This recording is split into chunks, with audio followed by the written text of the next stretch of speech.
Isso aí, pessoal. Não sei se todo mundo conhece essa canção. É uma música do Resgate, né, que se chama Vou Me Lembrar. É do disco Ainda Não É o Último. Não é um disco tão novo assim, é um disco já mais antigo, né? Mas com uma mensagem muito profunda. Como de costume, Zé Bruno usa muito textos de Eclesiastes, né, como inspiração. Esse é um deles. E basicamente inspirado é, no capítulo que nós vamos estudar hoje, né? O último capítulo do livro de Eclesiastes, né? Então, é, essa canção é um hino à memória, né? A nos lembrarmos o que é a nossa vida, se não uma soma de tudo aquilo que a gente experimentou, né? Qual o valor de viver se não é somar todas as experiências que nós temos ao longo da nossa existência? E o que nos resta depois da nossa existência se não a lembrança? A música convida a gente a lembrar de quem bebeu o fel amargo de uma taça. Isso me lembra Jesus, né? Naquele monte, é, orando ao Pai, pedindo, se possível, afasta de mim essa taça, esse cálice, mas que seja feita a sua vontade. Esse é o cálice amargo que Jesus bebe, né? Lembre-se de quem bebeu o fel amargo de uma taça. A música fala dessa experiência triste, né, de Jesus ali, mas ela também nos aponta numa direção de esperança. Que ela diz: quando eu morrer, eu vou viver. Então eu lembro de tudo o que passei de ruim, mas eu lembro daquilo que foi prometido, a promessa que me foi feita. Quando eu morrer, eu vou viver. Essa canção resume bem a experiência que a gente teve até aqui com o livro de Eclesiastes, né? A gente viu que o pregador testou todas as experiências da vida, né? Ele diz que testou o prazer, testou a riqueza, essas foram as primeiras mensagens ali atrás, né? Testou a sabedoria humana, certo? E o veredito de tudo isso sempre foi: vaidade de vaidades, tudo é vaidade. Agora, nesse capítulo 12, o último capítulo do livro de Eclesiastes, ele se entrega e nos entrega uma sentença final, uma conclusão de todo esse processo. A gente chega ao clímax do livro e a resposta para a pergunta que nos acompanhou desde o começo: qual é o sentido de tudo? E é aqui que o pregador vai responder qual é o sentido, exatamente no capítulo 12 de Eclesiastes. O pregador dessa vez não começa com filosofia, mas com um apelo à ação, à urgência. Em Eclesiastes 12:1, ele nos convida: lembra-te do teu Criador nos dias da tua mocidade. Ele usa uma das passagens mais poéticas das Escrituras, né, para descrever a decadência da velhice e a aproximação da morte. Ele fala quando os guardas da casa tremerem, né, ou quando as moeduras pararem. Então ele está narrando o envelhecimento, o corpo humano se deteriorando, perdendo o seu vigor. Lembre-se do seu Criador antes que essas coisas aconteçam e antes que venham os maus dias e cheguem os anos dos quais dirás: eu não tenho neles prazer nenhum. O propósito não é assustar a gente dizendo: olha, a idade vai chegar. Não é para isso que ele está fazendo.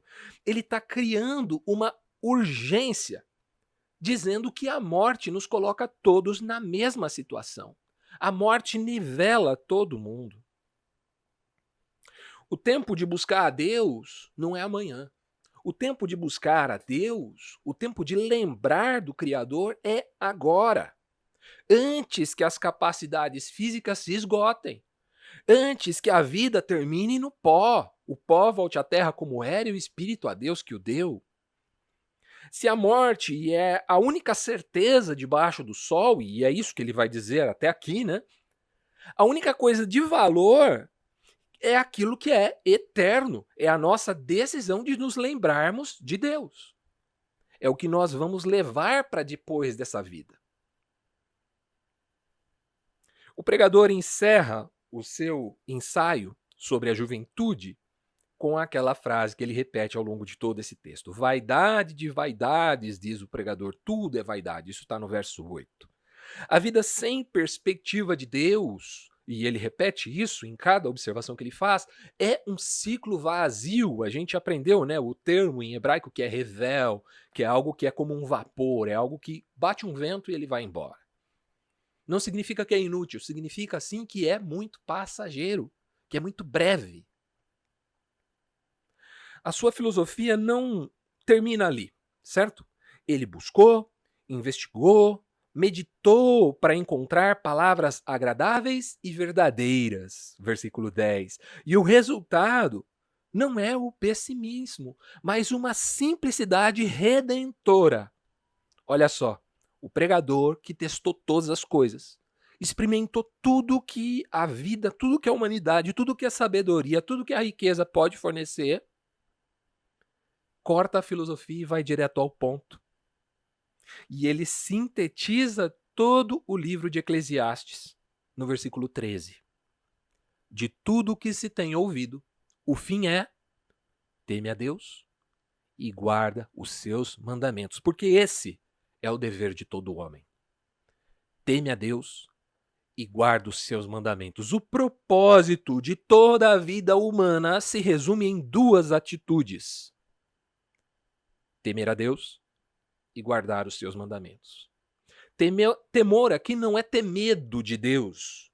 Temor é ter reverência e reconhecimento da soberania de Deus. Reconhecimento, como nós vimos no capítulo 3, que eu não sou o Senhor do tempo. Não sou eu quem diz quando é tempo de colher e quando é tempo de plantar, quando é tempo de vencer e quando é tempo de perder. Não sou eu quem diz quando é tempo de rir, quando é tempo de chorar. É Deus quem diz. E eu me submeto ao tempo que o Senhor determinou.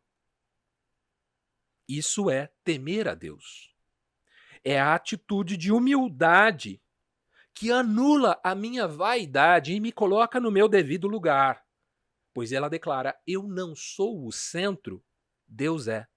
Isso é temer a Deus. Não é ter medo. Temer a Deus não é tirar o boné quando entra num templo. Temer a Deus não é, na hora da oração, ficar de pé. Ou, na hora da leitura da Bíblia, se obrigar a ficar de pé. Isso não necessariamente significa que eu temo a Deus. Significa que eu me adaptei a uma cultura, a um hábito. Mas temer a Deus é algo mais profundo. Temer a Deus é uma postura de coração, muito mais do que uma postura exterior. E o que é guardar os mandamentos? Guardar os mandamentos é pôr em prática o amor. É a resposta prática, não é um legalismo que busca mérito. Guardar os mandamentos não é para que Deus faça aquilo que eu quero. Guardar os mandamentos é uma obediência que demonstra gratidão, reconhecimento de que foi Deus quem veio ao meu encontro. Isso é guardar os mandamentos. Davi chega a escrever: mais vale um dia na tua casa do que 1000 em qualquer outro lugar. O que ele está dizendo? Aqui eu estou na condição de servo. Aqui eu estou na condição daquele que é beneficiado nessa relação. Eu não estou abençoando a Deus quando eu venho até a sua casa. Eu é que estou sendo abençoado quando eu venho até a sua casa. Guardar os mandamentos de Deus é algo que nos privilegia. Guardar os mandamentos de Deus é algo que fazemos para o nosso bem. Esse é o fim de toda a vida vivida debaixo do sol. E o início de uma vida vivida com o Criador, a vida eterna. Quando nós tememos a Deus e guardamos os seus mandamentos, inicia-se a vida eterna. A partir daquele momento, nós estamos vivendo uma vida que não terá mais fim, que não vai mais encontrar a morte, que nós piscaremos os olhos e acordaremos na eternidade. Nós não experimentaremos a dor, a perdição, o fim. mas já iniciamos uma nova vida. Temer a Deus e guardar os seus mandamentos. É a única coisa que faz sentido em toda a existência humana. Todo o resto é vaidade.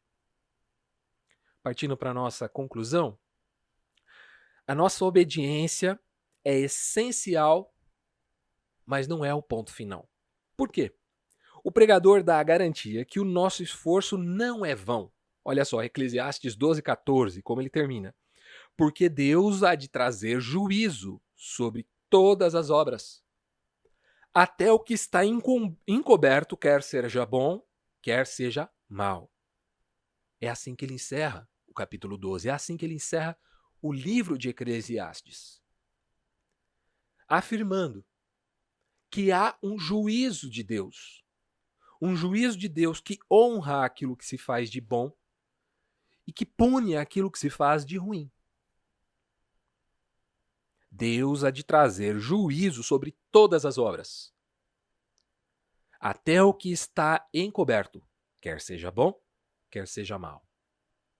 A solução para o caos e a opressão que nós vimos lá no capítulo 4, na nossa quarta reunião, é o juízo de Deus. Não sou eu quem impõe o juízo. Não sou eu quem põe fim à injustiça. É Deus. Essa é a certeza que garante que a vida não é um ciclo vazio, pois há uma prestação de contas no final. Mas se a morte anulasse tudo, se a morte gerasse todo esse game, se a morte pusesse um ponto final à nossa existência, a nossa esperança estaria perdida. O apóstolo Paulo vai afirmar ali em 1 Coríntios 15, dizendo que algo muito similar ao que o pregador disse aqui. O verso 19. Se é somente para essa vida que temos esperança em Cristo, somos, dentre todos os homens, os mais dignos de compaixão. Outra versão vai dizer, somos os mais miseráveis de todos os homens. Se a nossa vida está focada só nessa existência, debaixo do sol, o pregador diria que é vaidade. Paulo diria que é miséria. Somos os mais miseráveis de todos. As pessoas que vivem em função de suas realizações aqui, que ignoram a eternidade, são, na opinião do pregador, vaidosas, ou seja, vazias, e na opinião de Paulo, são miseráveis. A pior coisa que alguém pode fazer é colocar todas as suas fichas nessa existência. É a pior decisão de qualquer ser humano. E é isso que o pregador conclui ao fim do seu texto de sabedoria, o livro de Eclesiastes. A verdade é que o temor de Deus é a nossa preparação para a eternidade. Nós não tememos a Deus porque Ele vai nos dar um emprego. Nós não tememos a Deus porque Ele vai curar a nossa doença. Nós não guardamos os seus mandamentos para ter um casamento bom. Nós não fazemos essas coisas para sermos recompensados aqui. Quem faz isso são os pagãos. O apóstolo Paulo vai dizer. Quem se preocupa com essas coisas são os pagãos. Jesus também vai dizer isso. Por que é que nós fazemos todas essas coisas? De olho na eternidade. Não nessa existência aqui. Naquilo que vem depois e naquilo que é para sempre. O Evangelho nos diz que a morte não é o ponto final da história. A ressurreição de Cristo é o fim da história da vaidade. O fim da história debaixo do sol. Mas a vida não é um ciclo vazio. Ela é uma jornada com um destino certo. É uma jornada com um destino eterno, garantido por Ele. É a promessa que temos. Por isso nós podemos cantar. Eu vou me lembrar que quando eu morrer, eu vou viver. O livro de Eclesiastes nos ensina, não há nada novo debaixo do sol. Mas tem tudo novo acima do sol. Tem uma música que eu gosto muito do Salomão, do reggae, a Dani sabe, que chama Jesus, o Sol e o Reggae, em que ele diz assim: pode até chover e eu não ver o sol, mas além das nuvens eu sei que ele está. Debaixo do sol pode acontecer qualquer coisa, mas acima do sol tudo é novo, tudo é renovado. Não existe lágrima, não existe dor, não existe pecado, não existe tristeza, não existe carência. Tudo que existe lá é plenitude. E é de olho na eternidade que nós caminhamos aqui debaixo do sol, para que a gente não se perca naquelas coisas que são transitórias e continue com os olhos voltados para aquelas coisas que são eternas. É isso que eu queria compartilhar com vocês. E eu vou fazer uma pergunta, mas antes nós vamos celebrar a ceia juntos, tá? Então nós vamos fazer a celebração da ceia. Se você vai buscar os elementos, fica à vontade. Eu vou ler aqui a pergunta, depois a gente vai ler ela novamente após a ceia, para que a gente possa compartilhar. Nesse último capítulo de Eclesiastes, o pregador nos deu a única resposta que restou diante da vaidade de tudo que existe: temer a Deus e guardar os seus mandamentos. Temer e guardar. Essas duas ações nos livram de tudo aquilo que é passageiro e nos conectam com aquilo que é eterno. Depois de tudo que a gente viu nessa série, como essa conclusão deve impactar o nosso modo de viver aqui e agora, seja individualmente ou coletivamente. Ou seja, depois de tudo que a gente viu nessa série, como essa conclusão deve impactar o nosso modo de viver aqui e agora, seja individualmente ou coletivamente. Se alguém já estiver falando, você levanta a mão. Se ninguém estiver falando, você pode abrir o seu microfone e trazer a sua contribuição. Que bom que você chegou até aqui. É sinal que você assistiu toda a mensagem, e se você assistiu toda a mensagem, é sinal que ela te edificou de alguma forma, te levou a alguma reflexão. E queira ou não, esse é o motivo principal da gente estar aqui: gerar uma fé que é forjada na reflexão, no questionamento, na dúvida. Tanto que você deve ter notado que no final da mensagem sempre tem uma pergunta para o pessoal que está participando ao vivo interagir, compartilhar novos pontos de vista, trazer contraponto, somar a toda a ideia que foi exposta. Se por um acaso você está assistindo aqui e não viu a reunião ao vivo, você também pode interagir aqui nos comentários desse post ou mandando inbox pra gente. Te interessa participar das nossas reuniões? É muito fácil. Essas reuniões acontecem totalmente online, então você pode participar de qualquer lugar do Brasil pelo Google Meet. Para acessar é só entrar em igrejapresente.com/encontro. Salvo raríssimas exceções, as nossas reuniões acontecem todos os sábados às 20 horas. E aqui todo mundo é bem-vindo, principalmente se você não se sente bem-vindo e acolhido nas igrejas tradicionais. A gente só não é tão tolerante assim com pessoas intolerantes, e a gente só não recebe tão bem assim pessoas perfeitas, mas a gente também está aprendendo. Se você quer saber mais sobre a Igreja Presente, dá uma olhada no nosso manifesto, clicando aqui. E se você quer seguir o nosso canal e acompanhar todas as reuniões que são postadas, é só clicar aqui. No mais, seja muito bem-vindo, espero que você se sinta em casa. Um abraço, tchau, tchau. É proibido